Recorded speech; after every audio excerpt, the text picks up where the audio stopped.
Hello everyone, welcome back to the channel. If you're new, my name is Brendan and here we teach that what you are thinking feelingly and imagining throughout your day is creating your physical experience.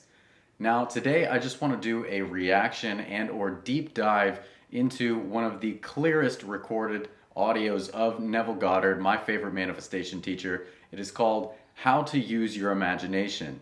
I think this one is incredibly straightforward, but by doing this kind of video, not only can I introduce more people to this wonderful audio if they haven't heard it, but also I can give some clarity or deeper insight, maybe even expand on examples where it will be helpful. That being said, let's get started.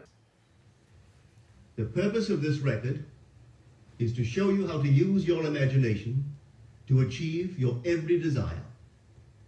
Most men are totally unaware of the creative power of imagination and invariably bow before the dictates of facts and accept life on the basis of the world without. But when you discover this creative power within yourself, you will boldly assert the supremacy of imagination and put all things in subjection to it. When the man speaks of God in man, he is totally unaware that this power called God in man is man's imagination. So just to be clear, when he says when you discover this power, which is your imagination, which is literally God, the power to create or change or do whatever it is that you could possibly desire in this physical experience, he says you will put all things in subjection to it. That means you're no longer going to bow to the facts of the world. You're no longer going to play the victim or feel like you're a victim to circumstances. You're going to know that you can use your wonderful human imagination to create whatever change you want. No matter the circumstance, no matter who says it's impossible, everything is possible to one who believes. Let's keep going. This is the creative power in man. There is nothing under heaven that is not plastic as potter's clay to the touch of the shaping spirit of imagination. Once a man said to me, Neville, I love to listen to you talk about imagination, but as I do so, I invariably touch the chair with my fingers and push my feet into the rug, just to keep my sense of the reality and the profundity of things. Well, undoubtedly he is still touching the chair with his fingers and pushing his feet into the rug. But now let me tell you another one who didn't touch with her fingers and didn't push that foot of hers onto the board of the streetcar.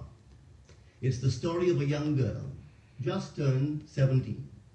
It was Christmas Eve, and she is sad of heart. For that year, she had lost her father in an accident, and she's returning home to what seemed to be an empty house. She was untrained to do anything, so got herself a job as a waitress. This night is quite late, Christmas Eve. It's raining. The car is full of laughing boys and girls home for their Christmas vacation. And she couldn't conceal the tears. Luckily for her, as I said, it was raining. So she stuck her face into the heavens to mingle her tears with rain. And then holding the rail of the streetcar, this is what she did. She said, this is not rain, but this is spray from the ocean. And this is not the salt of tears that I taste, but this is the salt of the sea in the wind. And this is not San Diego. This is a ship. And I'm coming into the Bay of Samoa. And there she felt the reality of all that she had imagined. Then came the end of the journey, and all are out. 10 days later, this girl received a letter from a firm in Chicago saying that her aunt, several years before, when she sailed for Europe, deposited with them $3,000 with instructions that if she did not return to America, this money should be paid to her niece. They had just received information of the aunt's death and were now acting upon her instructions. 1 month later, this girl sailed for Samoa. As she came into the bay, it was late that night, and there was salt of the sea in the wind. It wasn't raining, but there was spray in the air, and she actually felt what she felt 1 month before, only this time she had realized her objective. Now this whole record is technique.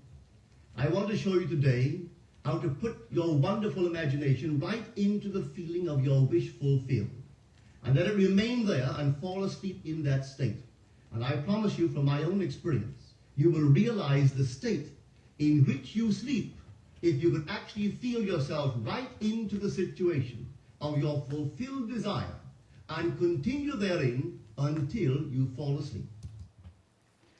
Now, I want to clarify that if you notice how he told this story, this girl was on the streetcar and she chose to imagine that though she was physically tasting the salt of her tears, it was really the salt of the sea in the air. She felt herself sailing into the Bay of Samoa, using whatever she could, engaging her imaginal senses to feel that she's actually there.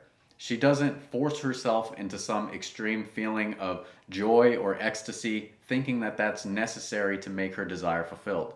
She simply used her own feeling in the situation. She probably still felt a little bit sad as she was in her physical circumstance, but she simply assumed, using her imagination, that she was where she desired to be. No force, no worry, and she didn't even fall asleep doing it because it wouldn't make sense to fall asleep on a streetcar, although he's going to dig into how it's helpful to do so. Let's continue. As you feel yourself right into it, remain in it until you give it all the tones of reality, until you give it all the sensory vividness of reality. As you do it, in that state, quietly fall into sleep. And in a way you will never know, you could never consciously devise the means that will be employed, you will find yourself moving across a series of events leading you towards the objective realization of this state. Now here is a practical technique. The first thing you do, you must know exactly what you want in this world. When you know exactly what you want, make as lifelike a representation as possible of what you would see and what you would touch and what you would do and physically moving in such a state. It sounds like it clipped there for a second, but he was saying, what would you do? What would you think? How would you feel? Were you actually there and moving in such a state? That's the way he's always described it, so I am assuming here that's what was cut or clipped out from this record's recording. But just to be clear, if you were physically there now, how would you think? How would you feel? How would you act? And how would you move in such a state of experience or a state of consciousness? For example, suppose I wanted a home, but I had no money, but I still know what I want. Without taking anything into consideration, I would make as lifelike a representation of the home that I would like, with all the things in it that I would want. And then, this night, as I would go to bed, I would, in a drowsy, sleepy state, the state that borders upon sleep, I would imagine that I am actually in such a house, that were I to step off the bed, I would step upon the floor of that house. Were I to leave this room, I would enter the room that is adjacent to my imagined room in that house. And while I am touching the furniture and feeling it to be solidly real, and while I am moving from one room to the other in my imaginary house, I would go sound asleep in that state. And I know that in a way I could not consciously devise, I would realize my house. I have seen it work time and time again. If I wanted promotion in my business, I would ask myself what additional responsibilities would be mine were I to be given this great promotion. What would I do? What would I say? What would I see? How would I act? And then in my imagination, I would begin to see and touch and do and act as I would outwardly see and touch and act were I in that position. If I now desired the mate of my life, were I now in search of some wonderful girl or some wonderful man, what would I actually find myself doing that would imply that I have found my state? For instance, suppose now I was a lady. One thing I would definitely do, I would wear a wedding ring. I would take my imaginary hands and I would feel the ring that I would imagine to be there. And I would keep on feeling it and feeling it until it seemed to me to be solidly real. I would give it all the sensory vividness I am capable of giving anything. And while I am feeling my imaginary ring, which implies I am married, I would sleep. This story is told us in the Song of Songs, or the Song of Solomon. It is said, "At night on my bed, I sought him whom my soul loved. I found him whom my soul loved, and I would not let him go until I brought him into my mother's house, right into the chamber of her that conceived me." If I would take that beautiful poem and put it into modern English, into practical language, it would be this: while sitting in my chair, I would feel myself right into the situation of my fulfilled desire. And having felt myself into that state, I would not let it go. I would keep that mood alive, and in that mood, I would sleep. That is, taking it right into my mother's chamber, into the chamber of her that conceived me. You know, people are totally unaware of this fantastic power of the imagination. But when man begins to discover this power within him, he never plays the part that he formerly played. He doesn't turn back and become just the reflective life. From here on in, he is the affecter of life. Now, this is huge, okay? If you don't already know about this, then there are many reasons why falling asleep in the state you desire, falling asleep imagining, is very, very powerful. When you go into sleep, you're going into the realm of the subconscious. You are, putting aside your conscious mind, which is required when you're awake, and you're engaging in the subconscious. Of course, there are ways like lucid dreaming or other things you can do to remain conscious during the subconscious activity. But in this case, what we're using it for is taking that state, enjoying that feeling, living, being, acting, imagining that you are the person you desire to be with whatever it is that you desire to have, and carrying that into the subconscious. Because the subconscious is what makes everything happen in this world. We're not directly aware of it as our individualized consciousness, but it is the infinite power, literally God, which is within each and every one of us. So when you want to impress your subconscious that a certain experience may be expressed in your physical world, then that's why it's so helpful to imagine prior to sleep, and if you can, fall asleep imagining. But of course, if you can't fall asleep in the act of imagining, some people get too excited, then I recommend that you do it to a point where you feel very, very satisfied, and then you can drop the scene, whatever you're imagining. Or if you're using inner conversations like an auditory imagining or affirmations, you simply use that to work yourself into the state of the wish fulfilled, not some over-inflated, enhanced, extreme sense of thrill, but how you would actually feel if you had what you desire. It's okay if it's a big feeling, but try to make it natural so that it's not the most insane thing in the world. Maybe you're very excited because you learn that this is your first time using the law and that you have all the power of God within you. That's what happened for me the first time that I successfully manifested. I was imagining, and I knew the excitement I would have because this was my first test of the law, of knowing that literally everything is possible to me because it came true. And I incorporated that into the scene. But of course, your feeling of the wish fulfilled will depend upon you. So you can feel into that, whatever it is, drop the scene, drop the affirmation, or whatever your activity is, and simply feel that feeling and carry the feeling into sleep. The secret of it is to center your imagination in the feeling of the wish fulfilled and remain therein. For in our capacity to live in the feeling of the wish fulfilled lies our capacity to live the more abundant life.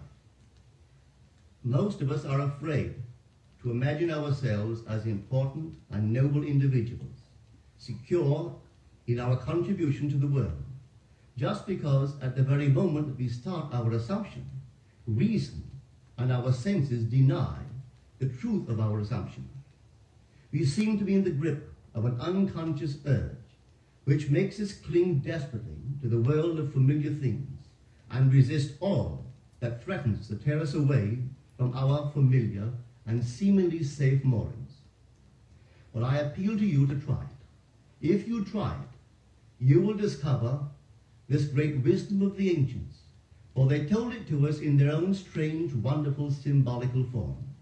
But unfortunately, you and I misinterpreted their stories and took it for history when they intended it as instruction to simply achieve our every objective. You see, imagination puts us inwardly in touch with a world of states. These states are existent, they are present now, but they are mere possibilities while we think of them. Now, he mentioned states, okay? This means states of consciousness, and he's defined in other works what a state is exactly. And he defined it as a state of consciousness is an attitude of mind made up of a body of beliefs. Now, that means that there is an attitude of mind made up of a body of beliefs for infinite states, okay? There's polarities, so there may be poverty, there may be wealth, there may be health, there may be sickness, okay? And most things exist on a spectrum with opposite polarities, okay? So you can look at anything in your life and recognize, okay, based on what's been expressed physically within my subconscious, within my feeling nature, within my habits of imagining, thinking, doing, being, then I know that I am in these specific states because that's the result that I'm getting.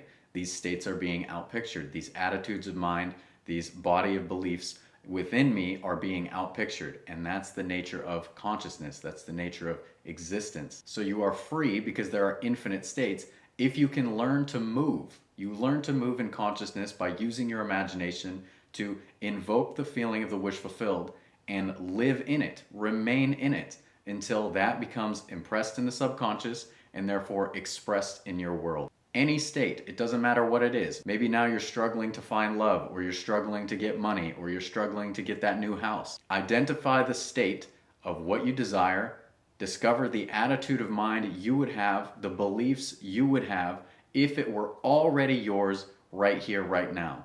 It's been yours. There's no work to do. There's no struggle. There's no need for effort. It's done.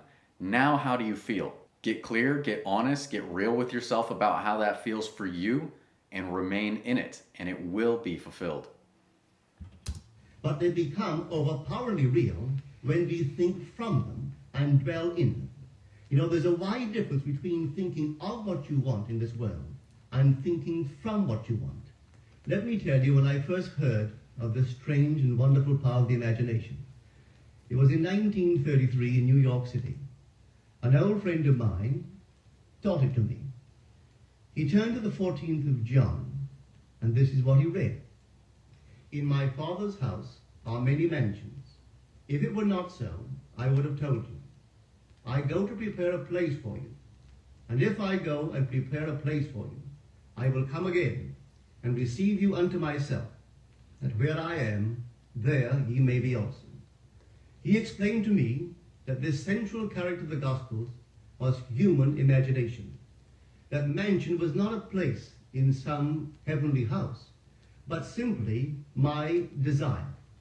If I would make a living representation of the state desired, and then enter that state and abide in that state, I would realize it. At the time, I wanted to make a trip to the island of Barbados in the West Indies. Now, he just said his friend, but if you're familiar with Neville Goddard, you know that his teacher was Abdullah, the Ethiopian rabbi. Okay, he studied Hebrew with him, and Abdullah was an incredible being. I wish there was more on him because the way he taught Neville the law seemed to instill such a powerful faith in this that it completely transformed his life. And as a result, Neville went on to teach it, and he's transforming lives even today. So this wonderful story he's about to tell is the story of his success, first using Abdullah's words and teachings. By trusting that the human imagination is actually the Jesus Christ of Scripture, the one to whom all things are possible. At the time, I wanted to make a trip to the island of Barbados in the West Indies, but I had no money. He explained to me that if I would that night, as I slept in New York City, assume that I was sleeping in my earthly father's house in Barbados, and go sound asleep in that state, that I would realize my trip. Well, I took him at his word and tried it. For 1 month, night after night, as I fell asleep, I assumed I was sleeping in my father's home in Barbados. At the end of my month, an invitation from my family came, inviting me to spend the winter in Barbados. I sailed for Barbados the early part of December of that year. From then on, I knew I had found this Savior in myself. The old man told me that it would never fail. Even after it happened, I could hardly believe that it would not have happened anyway. That's how strange this whole thing is. On reflection, it happens so naturally. You begin to feel or to tell yourself what it would have happened anyway, and you quickly recover from this wonderful experience of yours. It never failed me if I would give the mood, the imagined mood, sensory vividness.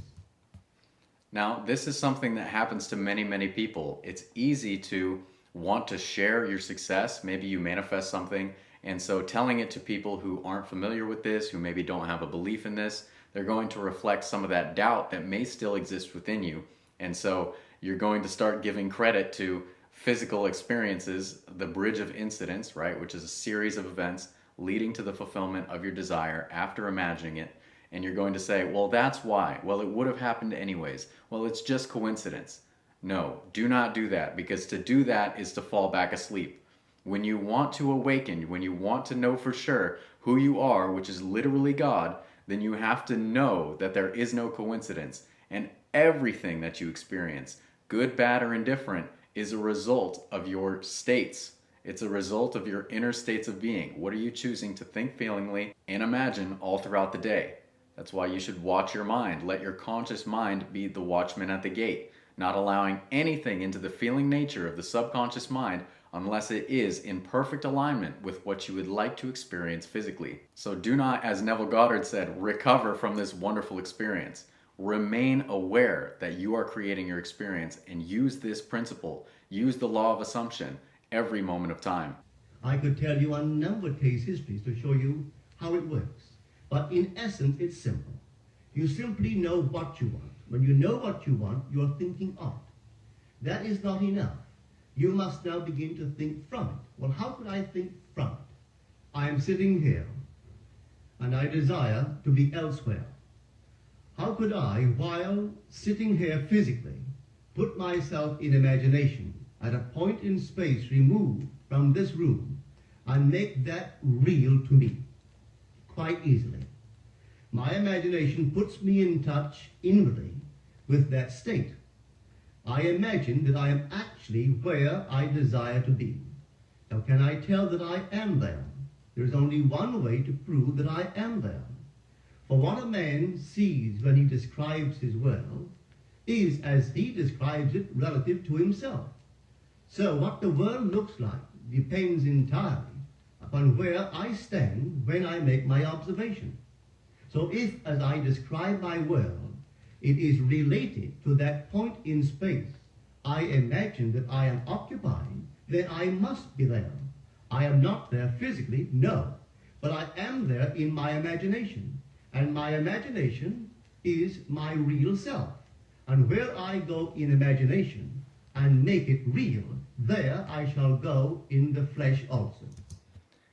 Now, this is a big point, okay? If you're wondering how people are able to persist in feeling their wish fulfilled despite any negative circumstance, opposite circumstance that may manifest, this is the answer. Imagination is your real self, okay? And then he goes on to say that if you imagine it, then you'll experience it with the body of the flesh. This body of the flesh is not your real self. Reality is imagination. All things exist. All time is now. All states exist. You simply select your state, imagine yourself to be there, having whatever you desire, being whoever you desire to be, already, right here, right now, and persist in that no matter what this false reality, this shadow world of the flesh is showing you. As William Blake said, often quoted by Neville Goddard, all that we behold, though it appears without, it is within, in the imagination, of which this world of mortality is but a shadow. It's just a shadow. If you want to change the shadow, change the self, which is actually imagination. When in that state I fall asleep, it is done. I have never seen it fail. So this is the simple technique on how to use your imagination to realize your every objective. Here is a very healthy and productive exercise for the imagination. Something that you should do daily. Daily relive the day as you wish you had lived it, revising the scenes to make them conform to your ideals. For instance, suppose today's mail brought disappointing news. Revise the letter. Mentally rewrite it and make it conform to the news you wish you had received. Or suppose you didn't get the letter you wish you had received. Write yourself the letter and imagine that you received such a letter. Let me tell you a story that took place in New York not very long ago. In my audience sat this lady who had heard me on numberless times. And I was telling the story of revision. That man, not knowing the power of imagination, he goes to sleep at the end of his day, tired and exhausted, accepting as final all the events of the day. And I was trying to show that man should, at that moment, before he sleeps, he should rewrite the entire day and make it conform to the day he wished he had experienced. Here is the way a lady wisely used this law of revision.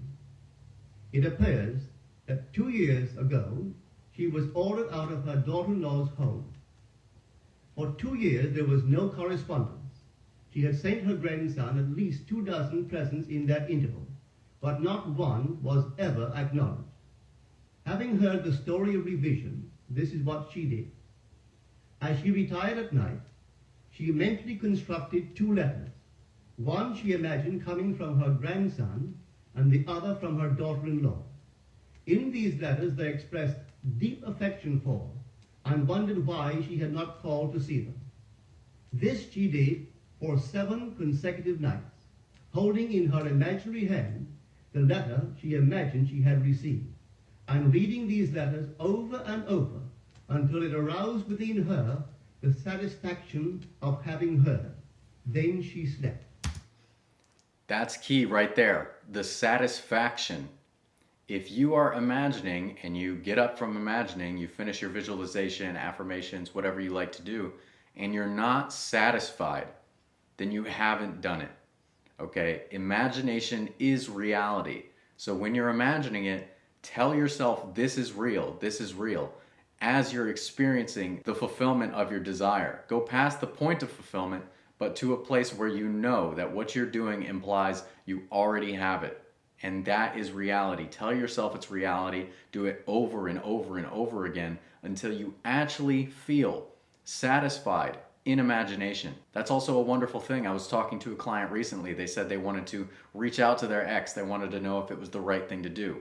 And of course, this leaves you open to a lot of negative possibilities. If you're reaching out from a state of lack, desperation, chasing, then getting a negative response will mean that you'll just have more work to do inwardly. So I said, what you can do instead is satisfy that desire to reach out in imagination.